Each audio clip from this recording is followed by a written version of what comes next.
All right, I want to welcome you to the Quality of Life and Recovery podcast, where we meet each month to discuss all things related to improving your quality of life. And the Quality of Life and Recovery podcast is hosted by your very own mindful moderator, Jimmy the Experiential. That's my first. Thank you. You guys are so very kind. And some of the topics that we discuss on the podcast have been taken from the Valued Living Questionnaire. That's the Valued Living Questionnaire. This questionnaire takes a look at your satisfaction of life in 10 different areas. And what it does is scale your satisfaction in life on a scale of 0 to 10. So 0 being not so satisfied in a certain area, 10 being very, very, very satisfied in a certain area.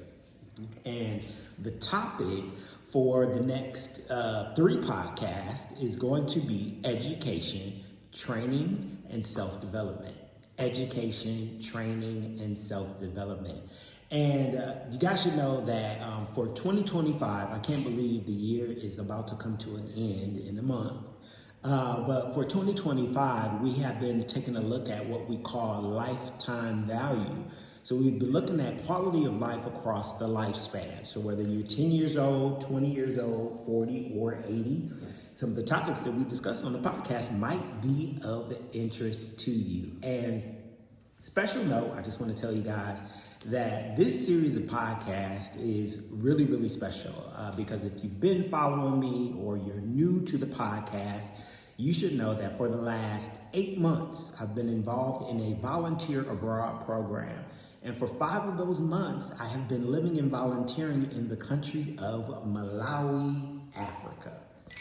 And one of the guests that I have here is one of the very, very, very special people that I've met with a really, really rich and wonderful story. So kind and gentle souls, please help me give a warm, warm welcome to my special guest, Francis Chigunda.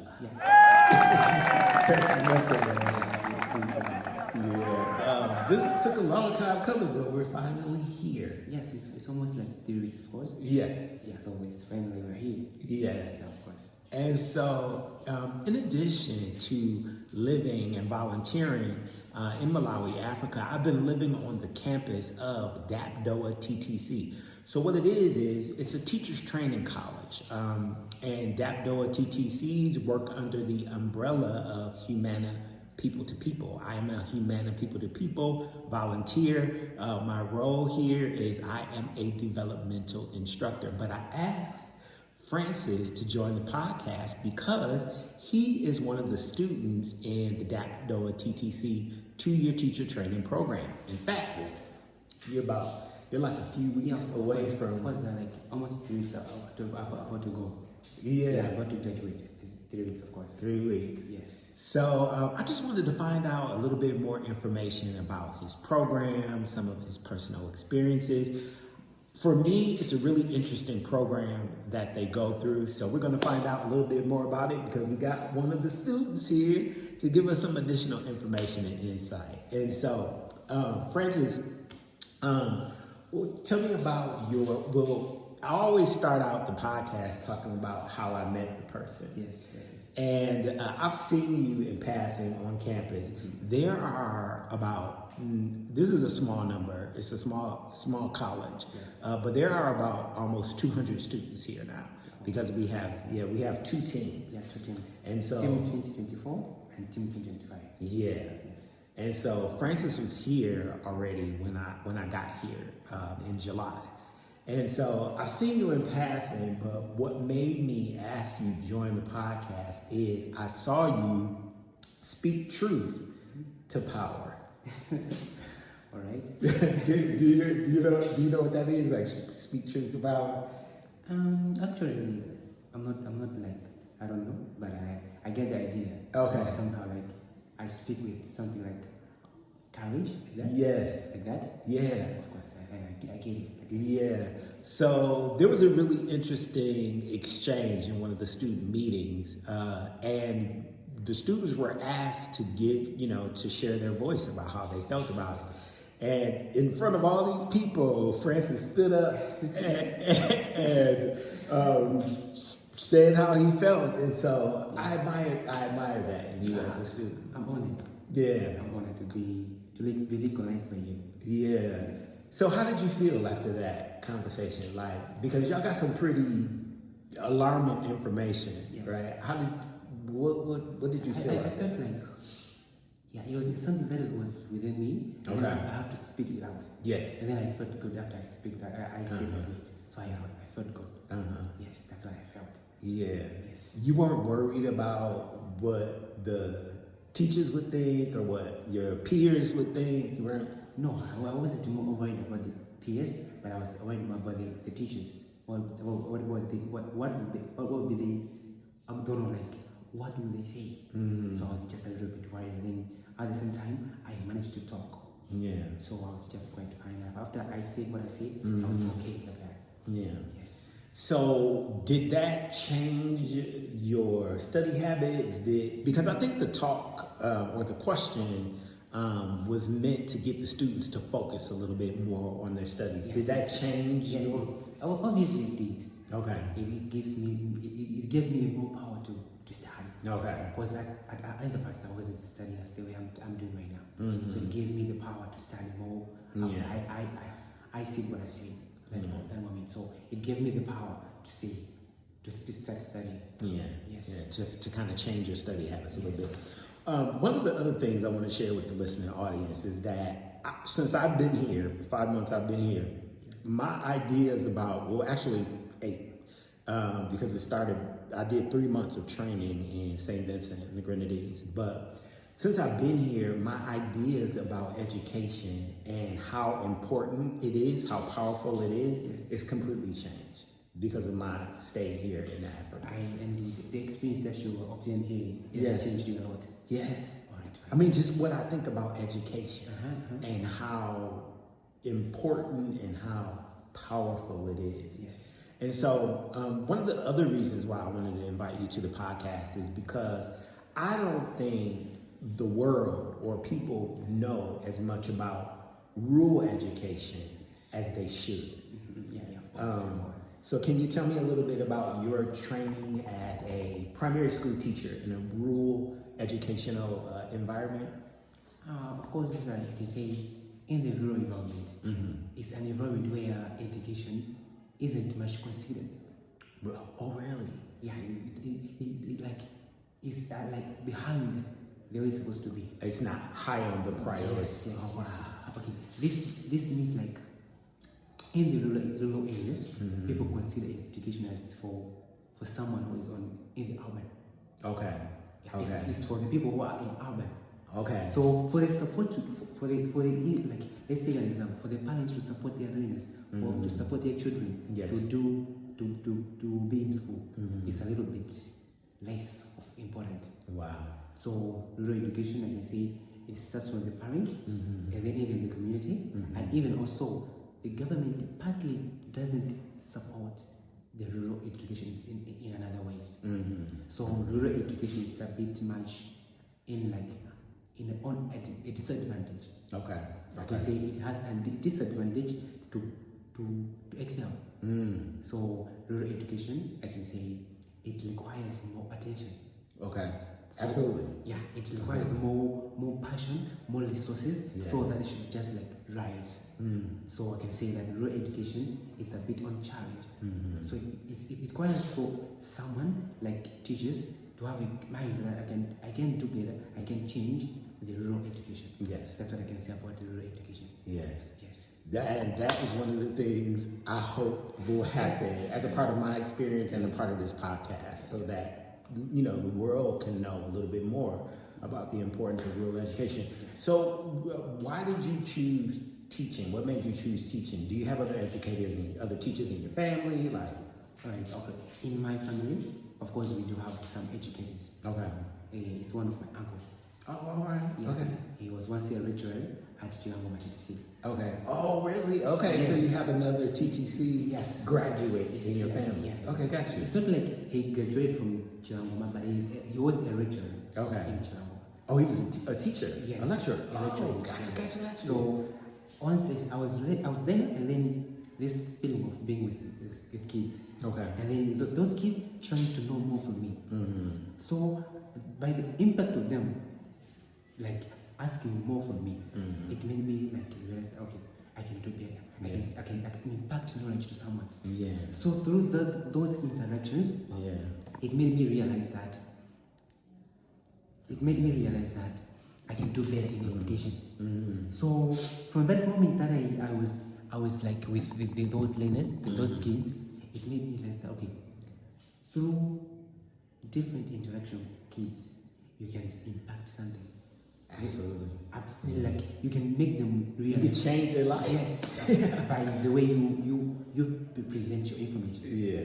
So through that thing, it made me like, okay, what if I try to be a teacher? Mm-hmm. And then I was like, okay, go and try that. And then I did, and then I'm here. So I just love like the way it is like to impact knowledge to someone else, to change someone's life. Okay. So that are the two things that I put on a important thing. Mm-hmm. To change someone's minds, to change someone's behavior. Yes. That's what I'm focusing to. Yeah, gotcha. Another thing I wanted to thank you for, Francis, is so while we're here, we have to do presentations for the students, right? And so I did a presentation on personal branding, right? And of course, everything that could go wrong went wrong on that day during that presentation. And so Francis came up to me afterwards and you checked on me. You said, James, are you okay? Yes, I did. And I appreciate that. I appreciate it. You're welcome. Yeah. And so can you tell the listening audience a little bit about your interviewing experience or your application experience to get into this program? Because it's a little challenging. Okay. I remember it was I think that was 2023. Okay. I tried to apply for government TTCs. Okay. That was Lilongwe Teachers Training College. Mm-hmm. And then I applied. Unfortunately, I wasn't on the shortlisted candidates. Okay. To start the training. Okay. So after that, and then after a year. So you applied in 2023 and you applied for 2024 to get in the 2024 class? To apply, yeah, I applied here. Okay. In Oh, here. Yeah. Okay. First, I tried in government TTCs, and then I was left out. Okay. And then after that, I stayed for some time, and then I applied here. Okay. And then they considered my application. So I started my training in January 2024. Okay. That's when I started my training here. Yeah, in 2024. And so you had been here a year by the time we got here, right? Yes, almost a year. Almost a year. Yes, like okay. we were here like we got here in this July this year. 2025. Yeah, a year and a half. A year and a half. Yes. Okay. Yeah, like that. And so that's one of the things I wanted to ask about, to get a little bit more information about the program itself. And so can you tell us a little bit about like your first term here? Like what was it like for you? Like were you shocked? Like getting here, getting on campus, looking at the campus, like how did you? Well, the very first time that I was here, I was like, wow, this is a nice campus. It's really nice. Yeah. So I get here, and then my mind was like, teaching was simple. Okay. That's what I thought. Teaching. Teachers do this? Yeah, it's very simple. Okay. And then for the first time that I was in class, and then I was like, okay, they presented the concept, the subject, and everything that would be tackled on the way. So I was like, yo, teaching is very tough. Yeah. So it was like, I was excited at first, and then after I get here, I was like, can I do this? I was starting questioning myself. I was like, oh no, you can do it. And then I started getting into the class, and then I started acquiring the knowledge that the lectures was presenting to me. So it was like, I was learning day after day. I could be like, the head day, I would be like, teaching is hard. And then after getting into the class, I was like, no, teaching is not hard. You can do it. So the very first time was like, I was just trying. Right. I was trying, okay, you can do it. No, you cannot do it. Right. So it was a bit of like, try and errors. So for the very first time, it was a bit easier compared to what I thought. And at the same time, it was like, oh, no, teaching is not easy. Teaching is tough. Because outside there, people say that teaching is very easy. They think that Teachers do a lot of work. Yes. They have to take in a lot of work. Yes. It's a strategy to teaching. Yeah. So okay, like at first, even myself, I thought like teaching is easy. As the way that I see teachers just getting into the front of the class and then presenting the information. I never thought that there are methodologies, there are technologies. I just thought that you can just be there and then present the information. Yeah. But teaching is like more of, it's a wider thing. You look at how the learners or the children think, how they behave, and how they do things. So teaching is not easy. And I can say that my mind back then, I thought that teaching was easy. But now I can say teaching is not easy. It's a very big thing to do. Yeah, it's a huge responsibility. It's a very huge responsibility. And the whole idea of pedagogy or pedagogical approach, like even the word itself is intimidating. I even never thought of like they would do the ways like that. Pedagogy, like everything, like the resources, and everything, there are skills of teaching. I never thought of them. But it was like it came and then I was like, oh wow, it does exist. Just like that. And so we're still sticking with the subject of the first term. One of the things I think is interesting about this particular program is I feel like it's an accelerated program. I feel like y'all get a lot really, really fast. And so one of the things that's really interesting is the whole family attachment experience. Do you recall what your family attachment placement was like? I remember it was on FaceTime. We went for like, it was like more of like child development studies. We went into different communities and then we will select a leader. Who is like, we just select randomly. And then after selecting that leader, you will go. So one student. It was like they pair each of the TTC students with one student. No, it was for like maybe 5 students, one learner. So 5 students. 5 TTC students. Yes. With one learner. With one learner. So we just and then we select the learner and then we interview him. Like where he stays, who he stays with, and then we'll go to his or her parents' home. And then after getting there, we will acquire the knowledge. If the parent is educated, if the parent has something to do to provide for the financial support of the learner. So to me, that's when I realized that rural education is a bit tough. Because I realized that parents, they never fully support their learners. They just like, if you go to school, you go. Like they can't provide like everything. They rely on farming, which is like a very simple thing.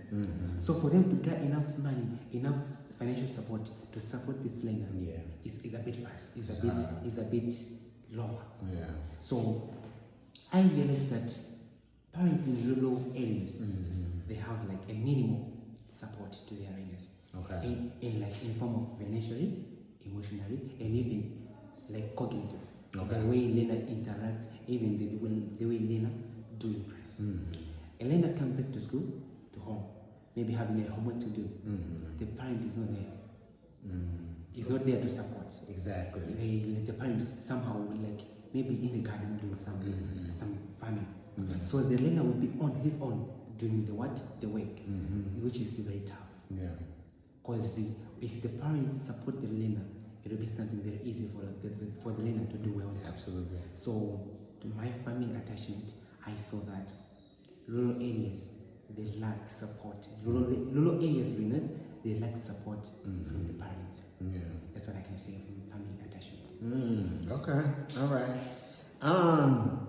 So we talked about the needs and challenges you observed during the family attachment. Okay, are you from a rural area? Were you raised in a rural environment? No. You weren't? Yeah, so I'm from I've been raised in Lilongwe. Gotcha. I was born in Lilongwe, I was raised in Lilongwe, and then grew up there. From my very first time to travel, I traveled in the north. On that place I was doing another course. So after there, I moved to here. So I've been raised and been born in the urban area. Not in the rural. And then I never thought like rural areas experience this. But somehow the life of a rural person I know, and then I've been experiencing that. Yeah. Yes. It's definitely eye-opening, for sure. Yes. Yeah. And so, okay. So if you had to give yourself, as a new student in the first term, some advice or some words of encouragement, if you had to look back and give Francis some words of encouragement during your first term, what would you tell you? What would you tell yourself? Okay, I could advise them that don't take education don't take like education, more especially primary teacher education, to be simple. Okay. It's not It's simple. not easy. Yeah, it's not that easy. Okay. So, like, just be free. Be free to interact with every learner. If you are free, you'll be able to accommodate each and every student that you meet. Yeah. You'll be able to help each and every student that you meet if you are free, if you are open. So a teacher requires some characteristics for him to pursue, for him in order to interact well with learners. So I can advise them that they should be free, they should be adaptive, they should be like the role models. Yeah. And then on the other hand, they should not take teacher primary education to be easy. It's not easy. They should put much effort for it to be good. Plan on a challenge, Yes. right? Yes. Okay. And flexibility. Be flexible. Okay. Now, another interesting part of the program I think is interesting is your teaching practice placement. So teaching practice, they spend 6 months in a rural environment, and so you're not only living there, but you're teaching as well. Yes, we are living there, and then at the same time we're teaching. Okay. Yes. Okay. What school were you placed at? I was placed at Kasatsi Primary School. Okay, Kasatsi. It's a bit near from here. Oh, it's not far. It's not far. Oh, okay. You can even go maybe 30 minutes you are here. Oh, okay. Even on foot, 30 minutes. 30-minute walk. Okay. Yes. And so would you go back, so after you're done here, how do you decide where you will be placed? We didn't decide. Okay. We just put us randomly. Okay. We just this group of people, they go into this school. Okay. We are almost 7 of us. Oh, okay. So you weren't there by yourself? Yeah. Right. We are 7 of us. Okay. And then for the first time, I was in standard 4. Oh, okay. Yes, I was in class of standard 4. And the very first day that I was in front of learners, I was supposed to teach 4 subjects. You said the very first day? Yeah, the very first day. Of course, it was okay. How many students are in the class? They are almost 59. Wow. So for the very first time, standing in front of 59 learners, and then I was supposed to teach 4 subjects in a day. Wow. So I was like, will I manage to teach? You did. I did. Okay. And then for the very first day, for the very first lesson, I stood up and then I was saying hi. And then they say hello. Anyways, I started teaching. And then the very first time I stayed trembling because it was my very first experience to stand in front of learners and then teach. So I presented the lesson the way I obtained my skills here. Okay. It was a very good experience. Though it wasn't the way I was supposed to, I thought it would be but it was very good. And then on the way, I developed a friendship with the learners. Yeah. They were able to ask me questions. They were able to interact with me. Yeah. They were able to do everything with me. So I can say, for the very first time, it was something I was exploring how the teaching practice was it like. So it was a bit I teaching, at the very same time I was doing for them. Absolutely. So it was a mutual relationship. They were benefiting, I was benefiting. Absolutely. For the very first time. Yeah. And then after on the second time, I went into standard 7. Okay. So in standard 7, it was much of the learners were very big. So as big as you, right? not very much, but at least we are a little bit close. Okay. So it was I was just I was exchanging words to someone who was my colleagues. So it was a very good thing. Okay. Yeah, I can say my teaching practices, it it was an experience that I really like. I can say I felt good. Yeah. I really felt good. Yeah. You felt like once it was done, you felt like I can do this, yes, right? I can do this. So it was a very, very good experience. Okay. Yes. Yeah, you brought up a really interesting point though. When it comes to education, is that the learner has to feel comfortable being able to ask you questions. Yes. Right? Yeah. Because nobody wants to be ashamed or embarrassed, right? And so, but once they ask you a question, you also learn from them. Yeah, you learn from them. And then, okay, if they ask you some questions, if the learner has the ability to ask you a question, you feel like you are presenting the information for him, and then he's eager to know more. Yeah. So when someone is eager to know more, that simply means you are trying to change someone's behavior. If someone is just staying idle without asking questions, you have to question yourself. Okay. Like, am I doing the very good things? Right. No. Right. If someone asks am I reaching them? Like, is the information reaching the person? If they don't ask you questions, they have to ask questions. So that, and then you say like, okay, this one is paying attention to what I'm trying to say. Yeah. So if they are staying idle, they say that they're not paying attention. So to me, if they asking me some questions, I was like, wow, I'm doing the very big, like I'm doing the very good things to them, and then they are eager to know more. Yeah. So when someone is eager to know more, it makes you like it gives you energy so that you should do more. Absolutely. Yeah. Absolutely. Okay. Cool. All right. So you told me. You said you taught standard 4 and standard 7 during your teaching practice. Yeah. Is there a particular grade or subject that you're looking forward to teaching once you're done here? Like, does it matter like where you're... Like my career? Yeah, like after you're done here, like after you complete the program and you get a job. Yes. Like, does it matter where they place you? Yeah, it doesn't matter. Doesn't matter? Okay. It doesn't. As long as I'm being posted, as long as I'm there. Okay, my aim, my goal is like to change someone's mentality. Absolutely. Someone to change his behavior. Yeah. The way he sees things before, yeah. and then now, and then tomorrow. It has to be a different way. Yeah. So it doesn't matter where I've been posted. Okay. All right. So that's an example of being flexible. Yes. All right. So when it comes to, I put this question here because I saw the people's exams. Yes. And so one of the things they presented about during I saw the people's exams for 2025 students. And so one of the things that they presented on was a learning method. Do you have a particular learning method or strategy that you use? Like teaching methods? Yeah. Okay. The teaching methods that I really like to use is like those that are learner-centered. Okay. For them learners to do so that they should obtain information. Like I can say, an example is like to put learners into groups. Okay.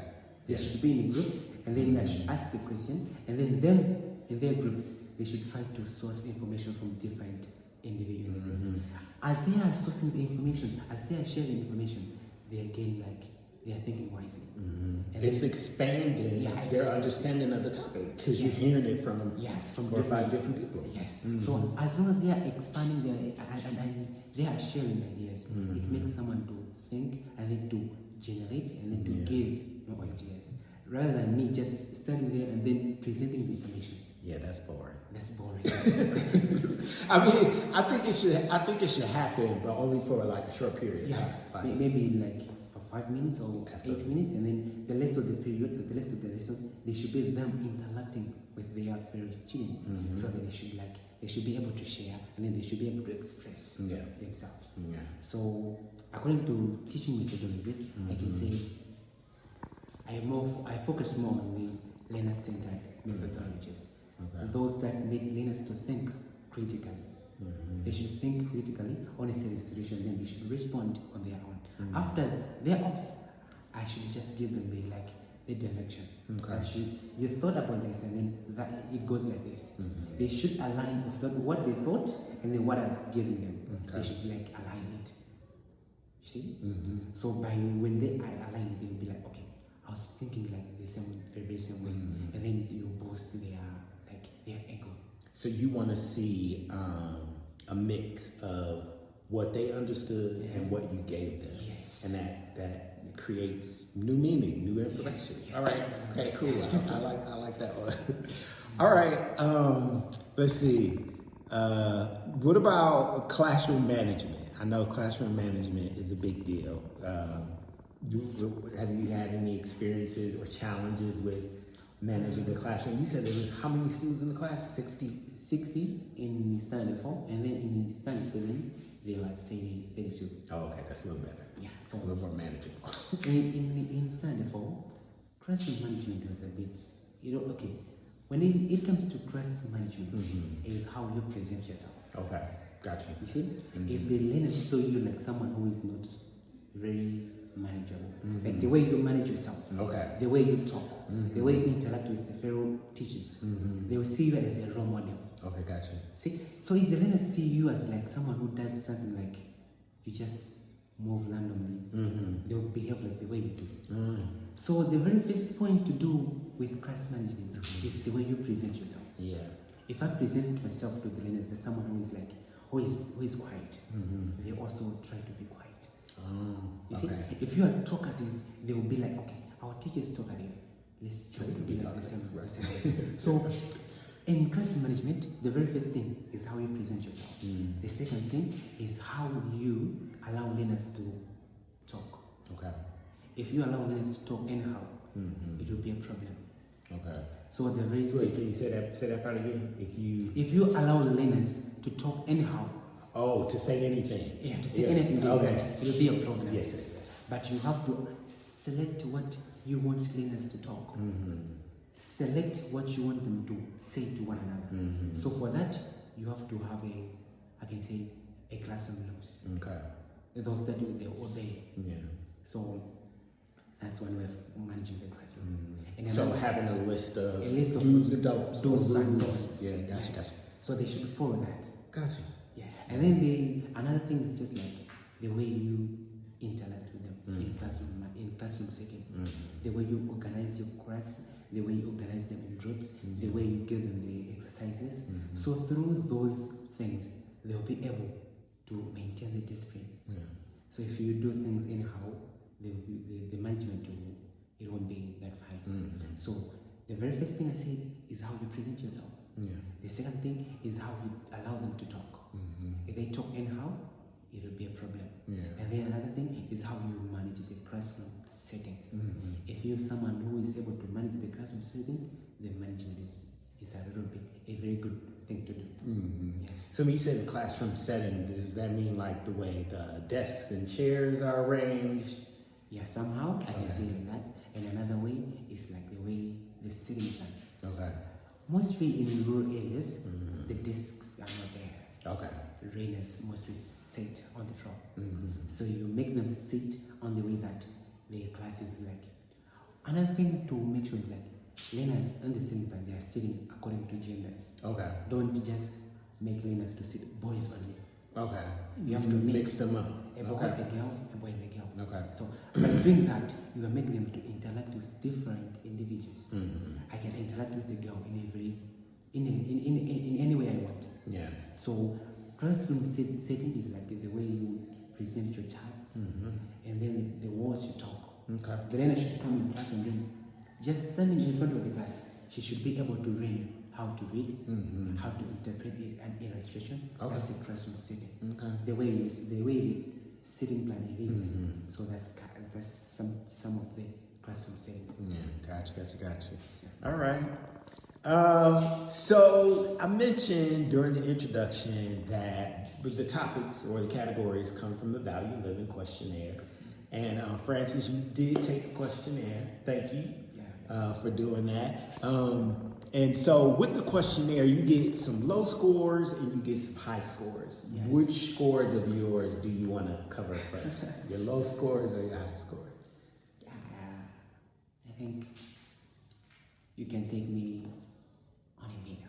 Okay. I don't want to be high, I don't want to be low. I just want to be somewhere else, like just want to be like feel satisfied. Yeah. Yeah. Well, I want to tell you congratulations because you didn't score below a 5 on a whole lot of questions. And so the way I was trained is like if you got anything below a 5, that's a concern. All of the majority of your questions, the majority of your answers were above a 5. All right, thank you. So the only thing that you scored low on was income, socioeconomic status, and financial stability. You scored a 0. Ooh. Oh, it goes. So that means that you're not that satisfied in that particular area of your life. Why so low with that particular area? Oh, okay. As of now, when I say I'm not yet graduated. Oh, gotcha. You don't have a job. You're not working. Okay. So Okay. for that, I can say yes. Okay. So as long as I'm graduated here, I'll try as much as possible to find something so that the financial thing should continue go up. Okay. What would you say is an ideal score for you when it comes to that particular topic? Income, socioeconomic status, and financial stability. Like, what score would you be comfortable with?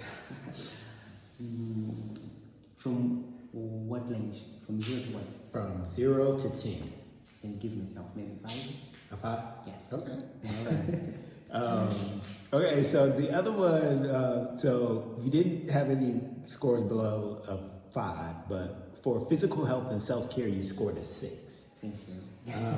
And so, why is that particular score? Everything else, all the other questions, you scored 10s and 8s, but for physical health and self-care, why is that score a 6 and not an 8? By the way, I'm not really. I don't know, like, what do you mean when I say physical health and self? What do you mean by that? So it's basically like having your own self-care practices, the things that you do in order to take care of Francis after a stressful day. Right.